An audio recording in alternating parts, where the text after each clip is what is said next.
حضرت ابو سعید ابو الخیر رحمۃ اللہ کہتے ہیں میں غلام خرید کے لایا. جو غلام شرط کے ساتھ آتے تھے وہ سستے ملتے تھے، اور جن کو ہم بس خرید لاتے تھے اپنی مرضی سے وہ ذرا مہنگے ہوتے تھے. تو غلام نے کہا حضرت جی 3 شرطیں ہوں گی اگر آپ مجھے خریدیں گے. میں نے کہا بولو. کہنے لگا پہلی شرط یہ ہے کہ میں سارا وقت آپ کی بات مانوں گا، پر اذان ہوگی تو پھر میں کسی کی بھی نہیں سنوں گا، پر میں جانوں میرا رب جانے. میں نے کہا قبول ہے. کہنے لگا دوسری شرط یہ ہے کہ دن کے وقت بات مانوں گا، رات کو نہیں مانوں گا.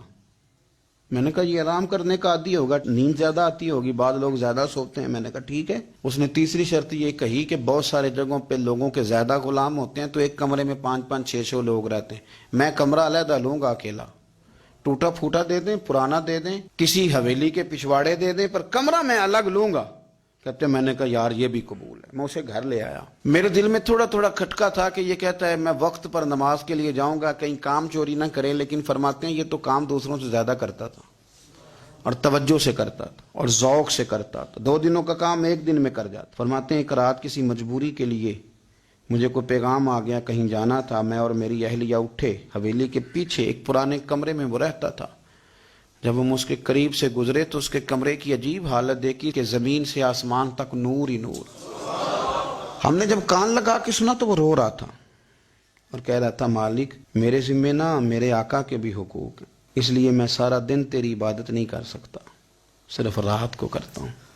مالک اگر میرے ذمہ تو نے یہ ڈیوٹی نہ رکھی ہوتی تو میں سارا دن بھی تیری بارگاہ میں حاضر رہتا، میں قرآن کی تلاوت کرتا، میں تیرے محبوب پہ درود و سلام پڑھتا، میں یہاں آ جاتا تیری ہی بارگاہ میں، پر میرے حقوق ہیں. اللہ وہ جو دن کی میری غفلتیں ہیں وہ معاف کر دے. حضرت فرماتے ہیں بڑا ذوق بڑا شوق، ہم نے جہاں جانا تھا گئے نہیں، واپس آ گئے. رات ہم نے اس کو مداخلت کرنا اور تکلیف دینا مناسب نہ جانا. صبح کی نماز کے بعد میں نے طلب کیا اور میں نے اسے بلا کر کے کہا کہ میاں تو آج کے بعد آزاد ہے، ہماری کوئی ذمہ داری تیرے اوپر نہیں، تو سارا دن قرآن شریف پڑھ، درود پاک پڑھ، اپنی مرضی سے چل. کہنے لگا کیوں؟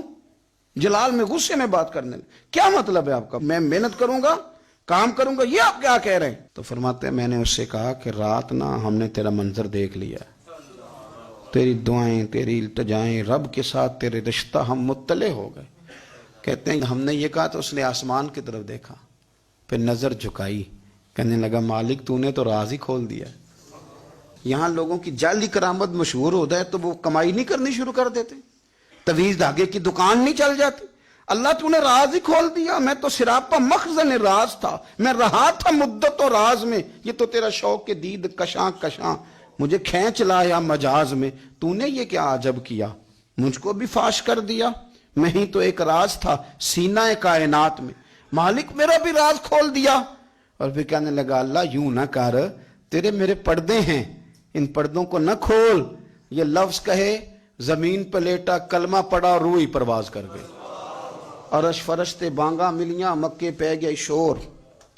بلے شاہ اسا نہیں مرنا، اے تے مر گیا ہی کوئی ہور، اسا نہیں مرنا تے مر گیا ہی کوئی ہور.